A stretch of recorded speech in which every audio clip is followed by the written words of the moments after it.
এখানে স্ট্রেনারটা নিয়ে নিয়েছি। এখানে আমরা নিয়েছি বাসমতি চাল। এটা 10 মিনিট ধরে জলের মধ্যে ভিজানো ছিল। এবার আমরা এটাকে জল ঝরিয়ে নেব।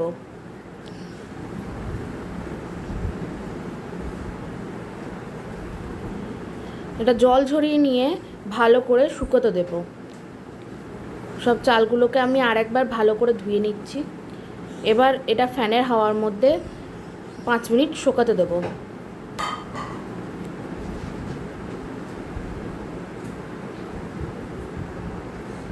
ভালো করে ছড়িয়ে নিলাম চারিদিকে। আজকে আমি দেখাতে চলেছি বাসন্তী পোলাও রেসিপি। তো কড়াইয়ের মধ্যে দিয়ে দিয়েছি ঘি, ওরই মধ্যে দিয়ে দেবো অল্প একটু সাদা তেল। এবার এই দুটোকে ভালো করে গরম করে নেব।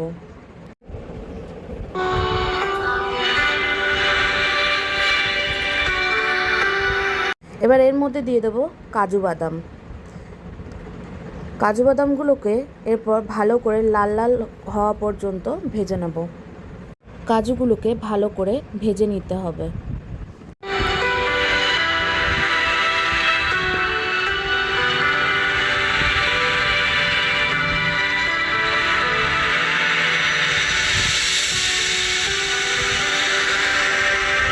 এখানে কাজু বাদামগুলো ভাজা হয়ে গেছে। এবার আমি এগুলোকে তুলে নেব।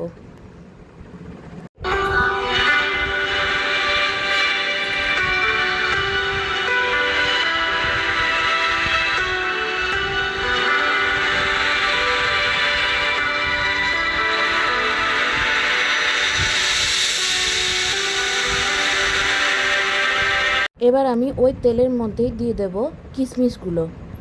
কিশমিশগুলোকেও এবার ভালো করে ভেজে নেব।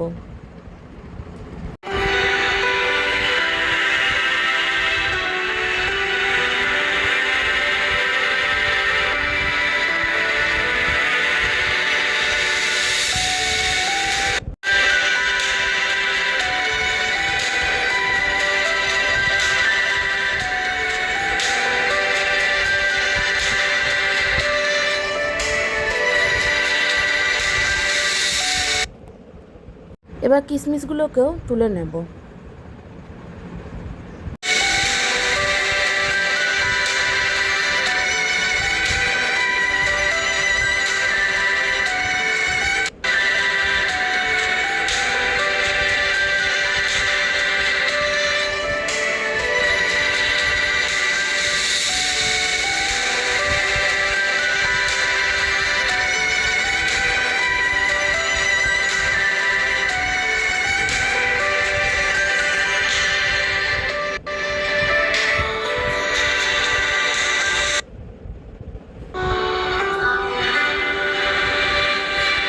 এবার এর মধ্যে দিয়ে দেবো তেজপাতা আর গোটা গরম মশলা।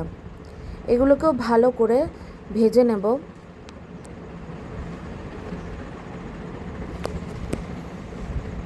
এগুলো ভাজা হয়ে গেছে। এবার দিয়ে দেব চালটা। চালটা দিয়েও চালটাকে 5-7 মিনিট ধরে ভালো করে এপিট ওপিট করে ভেজে নেব।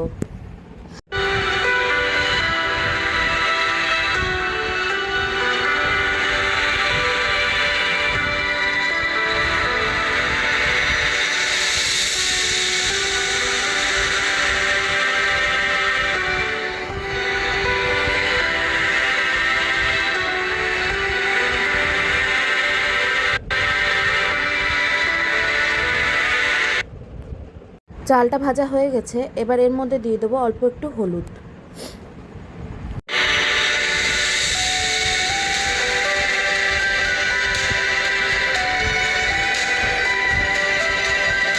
এবার হলুদটা দিয়ে ভালো করে চালগুলোকে মিশিয়ে নেব এবং আরও কিছুক্ষণ ভেজে নেব।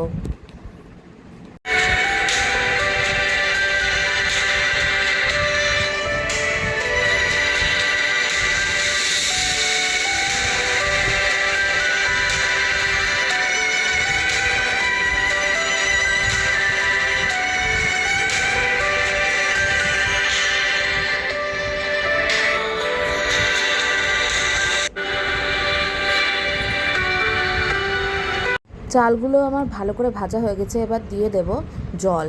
পরিমাণ মতো জল দিয়ে নেব।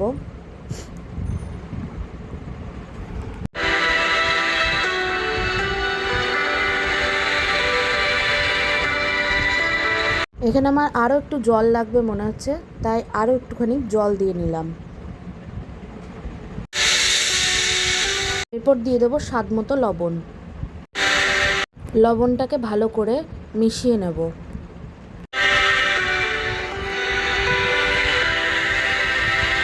এরপর ঢাকা দিয়ে রেখে দেব 6-7 মিনিট।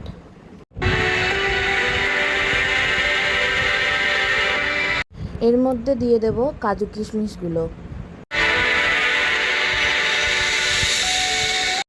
চালগুলো সেদ্ধ হয়ে গেছে। এবার এর মধ্যে দিয়ে দেব গুঁড়ো করে রাখা চিনি। এখানে বড় চামচের 5 চামচ চিনি দেওয়া হয়েছে। এবার এই চিনিটাকে ভালো করে মিশিয়ে নেব।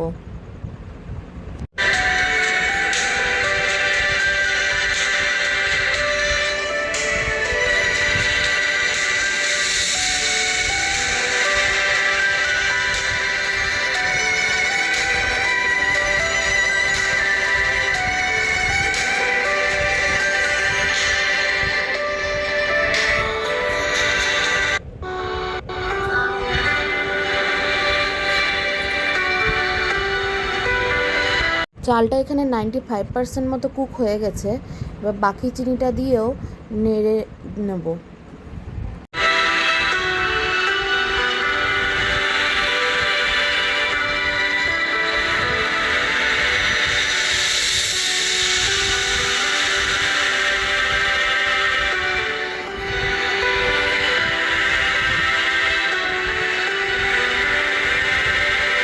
এরপর আবারও ঢাকা দিয়ে রেখে দেব 2 থেকে 3 মিনিট।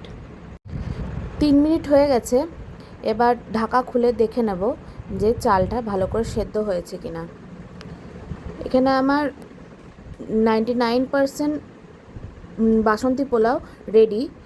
আর কিছুক্ষণ ঢাকা দিয়ে রেখে দিয়ে আপনারা সার্ভ করতে পারেন।